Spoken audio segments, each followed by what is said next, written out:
জাম্বিয়ার বিপক্ষে আর্জেন্টিনার ৫-০ গোলের জয়ের দিনে একটি গোল করেছেন লিওনেল মেসি। সংখ্যাটা চাইলে বাড়াতে পারতেন তিনি, তবে একটি পেনাল্টি সতীর্থকে দিয়ে দেয় সেটা আর হয়ে ওঠেনি। লিওনেল মেসি দুটি গোল না করলেও এদিন তিনি তার ক্যারিয়ারে ১১৫তম আন্তর্জাতিক গোল করেছেন, যেটা ছিল ৪০তম প্রতিপক্ষের সাথে গোল। আর এতে করে আবারও শুরু হয়েছে সমালোচনা, আর্জেন্টাইন খুদে জাদুকর শুধু ছোট দলের সাথেই নাকি গোল করেন। এখন প্রশ্ন হচ্ছে, কে বেশি ছোট দলের সাথে গোল করে, মেসি নাকি রোনালদো? কার প্রতিপক্ষ তুলনামূলক দুর্বল এবং কেই বা ফুটবল কলম্বা? চলুন একটু বিশ্লেষণ করা যাক। লিওনেল মেসি আন্তর্জাতিক মঞ্চে ম্যাচ খেলেছেন ১৯৭টি, যেখানে বল জালে জড়িয়েছেন ৪০টি দেশের বিপক্ষে এবং তার করা গোল সংখ্যা ১১৫টি। অসংখ্য দুর্বল দেশের বিপক্ষে গত ৪ বছরে লিওনেল মেসি মাঠে নামলেও তার প্রতিপক্ষের গড় র্যাঙ্কিং মাত্র ৩৭। এবার দেখা যাক রোনালদোর প্রতিপক্ষ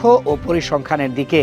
২২৬ ম্যাচে ১৪৩ গোল করেছেন রোনালদো। সম্প্রতি নেশনস লিগ ও ইউরোতে শক্ত প্রতিপক্ষের সাথে খেললেও তিনি মোট ৪৮টি দেশের বিপক্ষে গোল করেছেন, যেখানে তার প্রতিপক্ষের গড় র্যাঙ্কিং ৫০। অর্থাৎ মেসির চেয়ে রোনালদোর গড় র্যাঙ্কিং ১৩ বেশি। এবার আসা যাক আরেকটি পরিসংখ্যানের দিকে। মেসির চেয়ে ২৯টি ম্যাচ বেশি খেলেছেন রোনালদো, যেখানে ফিফা র্যাঙ্কিং এর সেরা ৫০ দলের বিপক্ষে মেসি ম্যাচ খেলেছেন ১৪০, অন্যদিকে রোনালদো খেলেছেন ১৩৬টি। এখানেই মেসির চেয়ে অনেক পেছনে চলে গেছেন রোনালদো। আরেক জায়গায় অবশ্য বেশ এগিয়ে তিনি ৭৫-এর উপরে ফিফা র্যাঙ্কিং এর দলের সাথে, যেখানে মেসি ম্যাচ খেলেছেন মোট ২৫টি, সেখানে রোনালদো খেলেছেন তার দ্বিগুণের চেয়েও বেশি ৫৯টি।